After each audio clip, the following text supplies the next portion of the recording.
உடனடியாக வெளியேறுங்கள். தீவிர தாக்குதலுக்கு எச்சரிக்கை. ட்ரம்புக்கு முழு உடற்பரிசோதனை. மருத்துவ பரிசோதனையின் பின்னர் வெளியிட்ட பதிவு. ஹிஸ்புல்லா அமைப்பினரை இலக்கு வைத்து ஆக்கிரமிப்பு. இஸ்ரேல் வான்வழி தாக்குதல். 12 பேர் பலி.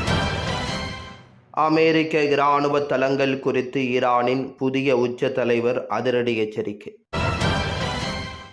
மத்திய கிழக்கு மோதலில் சமரசம் செய்து கொள்ள சீனா அழைப்பு.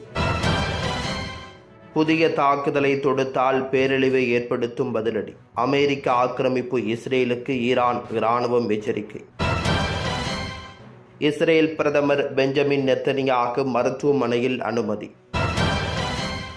பாகிஸ்தானில் பஸ்கள் மோதி விபத்து. 17 பேர் பலி. கனடாவின் மொன்றியலில் மக்கள் தொகை வீழ்ச்சி. ஏற்பட்டுள்ள நெருக்கடி. இனி விரிவான செய்திகள். அமெரிக்க இராணுவ தளங்கள் குறித்து ஈரானின் புதிய உச்ச தலைவர் அதிரடி எச்சரிக்கை. மத்திய கிழக்கு பிராந்தியத்தில் அமெரிக்காவின் இராணுவ இருப்பு மற்றும் வளைகுடா நாடுகளின் பங்கை கடுமையாக விமர்சித்துள்ள ஈரானின் புதிய உச்ச தலைவர் மொஜிதபா கமேனி இனி வளைகுடா நாடுகள் அமெரிக்க இராணுவ தளங்களுக்கு ஒரு கேடயமாக செயல்படாது என எச்சரிக்கை விடுத்துள்ளார். சமீபத்தில் இடம்பெற்ற உயர்மட்ட சந்திப்பு ஒன்றில் உரையாற்றியவர் மத்திய கிழக்கில் அமெரிக்காவுக்கு இனி பாதுகாப்பான புகலிடம் எதுவும் இருக்காது என்றும் தெரிவித்துள்ளார். அமெரிக்கா மற்றும் ஈரான் இடையிலான பதற்றம் அண்மை காலமாக தீவிரமடைந்துள்ள நிலையில் குறிப்பாக ஹர்மோஸ் ஜலசந்தி, வளைகுடா பாதுகாப்பு மற்றும் அமெரிக்க இராணுவ தளங்கள் தொடர்பான விவகாரங்கள் மீண்டும் சர்வதேச கவனத்தை ஈர்த்திருக்கின்றன. இந்த பின்னணியில் முஜிதபா கமேனி வெளியிட்டுள்ள இந்த கருத்து வளைகுடா நாடுகள் அமெரிக்காவின் இராணுவ மற்றும் பாதுகாப்பு நடவடிக்கைகளுக்கு தொடர்ந்தும் ஆதரவளித்தால் அதன் விளைவுகளை எதிர்கொள்ள நேரிடும் என்ற மறைமுக எச்சரிக்கையாக பார்க்கப்படுகின்றது. மேலும் அமெரிக்காவின் இராணுவ ஆதிக்கம் மத்திய கிழக்கில் நிலைத்திருக்க முடியாது என்றும் பிராந்திய நாடுகள் வெளிநாட்டு தலையீடுகளிலிருந்து விடுபட வேண்டிய காலம் வந்துவிட்டதாகவும் அவர் குறிப்பிட்டுள்ளார். இதேவேளை ஈரான் அமெரிக்க உறவுகள் தொடர்பான பதற்றம் அதிகரித்து வரும் நிலையில் இவ்வாறான கருத்துகள் பிராந்திய பாதுகாப்பு சூழ்நிலையை மேலும் சிக்கலாக்கும் என அரசியல் ஆய்வாளர்கள் சுட்டிக்காட்டுகின்றனர். பாகிஸ்தானில் பேருந்துகள் மோதி விபத்து. 17 பேர் பலி. பாகிஸ்தானின் மர்தான் மாவட்டத்தில் இயந்திர கோளாறு காரணமாக பஸ் ஒன்று சாலையோரம் நிறுத்தப்பட்டிருந்தது. அப்போது அந்த பகுதியில் வேகமாக வந்த மற்றொரு பஸ் ஒன்று சாலையில் நின்று கொண்டிருந்த பஸ்ஸின் பின்புறம் மோதி விபத்துக்குள்ளாகி இருக்கின்றது. இந்த விபத்தில் பஸ்ஸில் பயணம் செய்த 17 பேர் உயிரிழந்திருக்கின்றனர். மேலும் 5 பேர் படுகாயங்களுடன் மருத்துவமனையில் சிகிச்சைகளுக்காக அனுமதிக்கப்பட்டுள்ளனர். இந்த விபத்து தொடர்பாக அதிகாரிகள் விசாரணை மேற்கொண்டு வருகின்றனர். பாகிஸ்தானில் அடிக்கடி சாலை விபத்துகள் நிகழ்ந்து வருகின்றன. அதிவேகம், போக்குவரத்து விதிகளை முறையாக அமுல்படுத்தாதது, ஓட்டுநர் சோர்வு போன்றவை இதற்கான முக்கிய காரணங்களாக கூறப்படுகின்றன. உடனடியாக வெளியேறுங்கள். தீவிர தாக்குதலுக்கு எச்சரிக்கை. உக்ரைன் தலைநகர் கீவில் உள்ள இராணுவ நிலைகள் மற்றும் அதிகார மையங்களை குறிவைத்து வரும் நாட்களில் தீவிர வான்வழி தாக்குதல்கள் நடத்தப்பட உள்ளதாக ரஷ்யா எச்சரிக்கை விடுத்துள்ளது. உக்ரைன் போரின் மிக கடுமையான தாக்குதல்களில் ஒன்று கடந்த ஞாயிற்றுக்கிழமை அரங்கேறிய நிலையில் கீவ் நகரில் தங்கியிருக்கும் தூதரக அதிகாரிகள் உள்ளிட்ட வெளிநாட்டினர் அனைவரும் உடனடியாக வெளியேறுமாறு ரஷ்யா அறிவுறுத்தியுள்ளது. அண்மையில் ரஷ்ய பகுதியில் உள்ள மாணவர் விடுதியொன்றில் உக்ரைன் நடத்திய ட்ரோன் தாக்குதலுக்கு பதிலடியாகவே இந்த நடவடிக்கை எடுக்கப்படுவதாக ரஷ்ய வெளியுறவு அமைச்சர் செர்கெய் லாவ்ரோவ் தெரிவித்திருக்கின்றார். இருப்பினும் ரஷ்யாவின் இந்த எச்சரிக்கையை வெறும் மிரட்டல் என்று உக்ரைன், ஐரோப்பிய யூனியன் நிராகரித்திருக்கின்றன.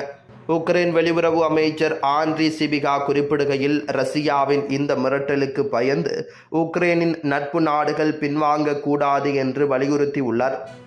இதேபோல கீவ் நகரில் உள்ள ஐரோப்பிய யூனியன் தூதரக குழுவின் தலைவர் கத்தரினா மாதர்னோ மக்களிடையே பீதியை ஏற்படுத்துவதே ரஷ்யாவின் நோக்கமாகும். ஐரோப்பிய நாடுகள் கீவ் நகரை விட்டு எங்கும் செல்லாது உக்ரைனுடன் தொடர்ந்து துணை நிற்கும் என்று திட்டவட்டமாக தெரிவித்துள்ளார். ஆக்கிரமிப்பு. இஸ்ரேல், அமெரிக்கா மற்றும் ஈரான் நாடுகளுக்கிடையே போர் பதற்றம் மீண்டும் அதிகரித்துள்ள நிலையில் ஆக்கிரமிப்பு இஸ்ரேலின் பிரதமர் பெஞ்சமின் நெத்தனியாகு மருத்துவமனையில் அனுமதிக்கப்பட்டதாக தகவல்கள் வெளியாகியிருக்கின்றன. இது தொடர்பாக இஸ்ரேல் பிரதமர் அலுவலகம் வெளியிட்டுள்ள அறிக்கையில் பிரதமர் பெஞ்சமின் நெத்தனியாகு நேற்று மாலை ஹட்டாசா ஐன் கெரம் மருத்துவமனையில் அனுமதிக்கப்பட்டுள்ளார். அங்கு அவருக்கு பல் சிகிச்சை அளிக்கப்பட்டு வருகிறது என்று தெரிவிக்கப்பட்டுள்ளது. 76 வயதாகும் பெஞ்சமின் நெத்தனியாகுவின் உடல்நிலை குறித்து பல்வேறு வதந்திகள் பரவி வந்ததோடு அவரது உடல்நிலை தொடர்பான உண்மைகளை அரசு மறைப்பதாக எதிர்க்கட்சிகளும் பொதுமக்களும் விமர்சித்து வருகின்றனர். இந்த நிலையில் கடந்த மாதம் நெத்தனியாகு ஒரு முக்கிய அறிக்கையை வெளியிட்டிருந்தார். அதில் தான் புராஸ்டேட் புற்றுநோயால் பாதிக்கப்பட்டிருந்ததாகவும் ஆனால் தற்பொழுது அதிலிருந்து முழுமையாக குணமடைந்து விட்டதாகவும் அவர் குறிப்பிட்டிருந்தார். தனது உடல்நல குறைவு குறித்த தகவல்களை ஈரான் நாடு தற்பொழுது போப் பிரச்சாரத்திற்கு சாதகமாக பயன்படுத்திக் கொள்ளக்கூடும் என்ற காரணத்தினாலேயே இவ்வளவு நாட்களாக இந்த தகவலை ரகசியமாக வைத்திருந்ததாக நெத்தனியாகு விளக்கம் அளித்திருக்கின்றார். போர் குற்றவாளி நெத்தனியாகுவின் மருத்துவ அறிக்கையின்படி கடந்த 2024 டிசம்பர் மாதம் ஹதாசா மருத்துவமனையில் ஆக்கிரமிப்பு குற்றவாளி நெத்தனியாகுவுக்கு புராஸ்டேட் புற்றுநோய்க்கான அறுவை சிகிச்சை செய்யப்பட்டதாக மருத்துவ அறிக்கையும் வெளியிடப்பட்டது. இதற்கு முன்னதாக 2023 ஜூலையில் நெத்தனியாகுவுக்கு பேஸ்மேக்கர் பொருத்தும் இதய அறுவை சிகிச்சையும் 2024 மார்ச்சில் குடல் இறக்க அறுவை சிகிச்சையும் செய்யப்பட்டமை குறிப்பிடத்தக்கது. கனடாவின் முன்னணி நகரங்களில் ஒன்றான மொன்றியலில் மக்கள் தொகை வீழ்ச்சியடைந்து வருவதாக அதிர்ச்சியூட்டும் புதிய அறிக்கை ஒன்று வெளியாகியுள்ளது. அப்சர்வேட்டரி கிராண்ட் மொன்றியல் அமைப்பின் அண்மைய ஆய்வின்படி குறைந்த அளவிலான குடியேற்றம் மற்றும் வேகமாக வயதாகி வரும் மக்கள் தொகையே இதற்கு முக்கிய காரணம் என தெரிவிக்கப்பட்டுள்ளது. டொரண்டோ, வான்கூவர் போன்ற பிற பெரிய நகரங்கள் வளர்ச்சி பாதையில் செல்லும் நிலையில் மொன்றியல் மட்டும் இந்த எதிர்மறையான போக்கை எதிர்கொள்கிறது. 2025ஆம் ஆண்டு கணக்கெடுப்பின்படி 43 லட்சமாக இருந்த மொன்றியலின் மக்கள் தொகை வரும் 2050ஆம் ஆண்டுக்குள் 1.3% வரை குறையக்கூடும் என மதிப்பிடப்பட்டுள்ளது. இதற்கு நேர்மாறாக அதிகப்படியான குடியேற்றம் மற்றும் இளைஞர்களின் எண்ணிக்கை காரணமாக டொரண்டோவின் மக்கள் தொகை 2050க்குள் 14.6%, வான்கூவரில் மக்கள் தொகை 21.9% அதிகரிக்கும் என கணிக்கப்பட்டுள்ளது. கொரோனா பெருந்தொற்றுக்கு பிறகு முதல் முறையாக மொன்றியலில் 29 வயதுக்கு உட்பட்ட இளைஞர்களின் எண்ணிக்கை கணிசமாக குறைந்திருக்கின்றது. அதேவேளையில் 65 வயதுக்கு மேற்பட்ட முதியவர்களின் எண்ணிக்கை 2.9% அதிகரித்துள்ளது.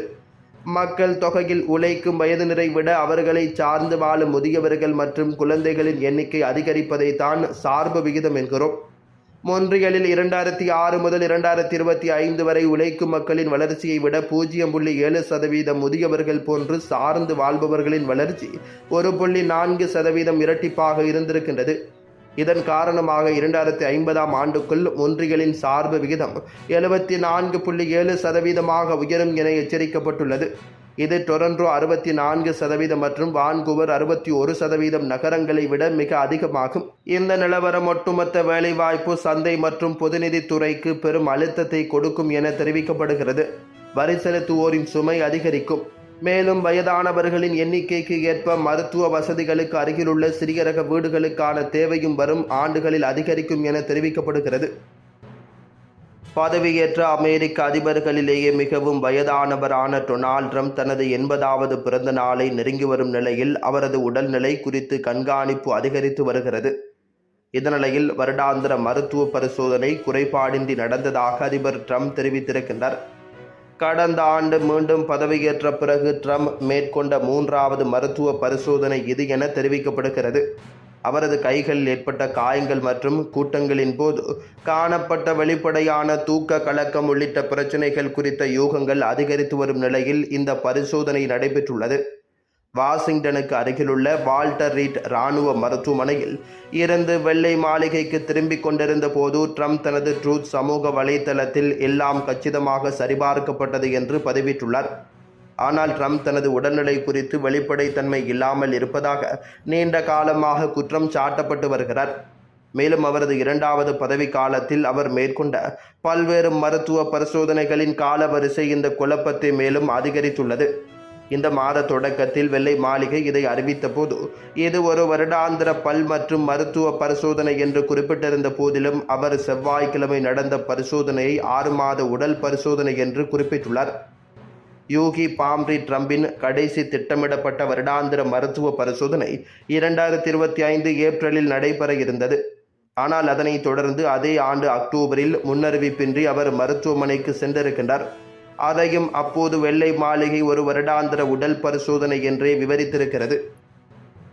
புதிய தாக்குதலை தொடுத்தால் பேரழிவை ஏற்படுத்தும் பதிலடி. அமெரிக்கா இஸ்ரேலுக்கு ஈரான் இராணுவம் எச்சரிக்கை.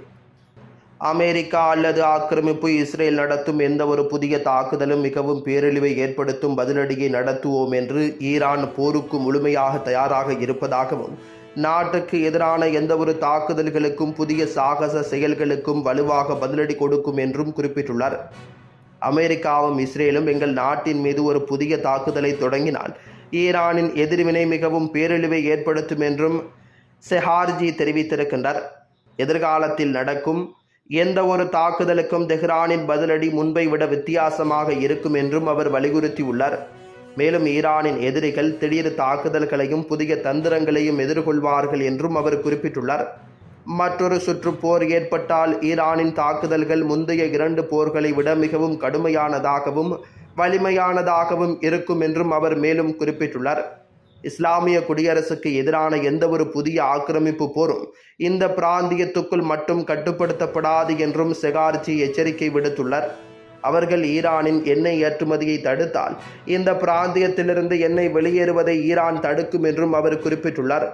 ஈரானின் உட்கட்டமைப்பை குறிவைப்பதாக அமெரிக்க ஜனாதிபதி டொனால்ட் ட்ரம்ப் விடுத்த அச்சுறுத்தல்களுக்கு பதிலளித்த அந்த பேச்சாளர், அமெரிக்காவோ அல்லது இஸ்ரேலோ ஈரானிய உள்கட்டமைப்பை தாக்கினால் பிராந்திய உள்கட்டமைப்பும் இலக்காக மாறும் என்றும் அவர் தெரிவித்திருக்கின்றார்.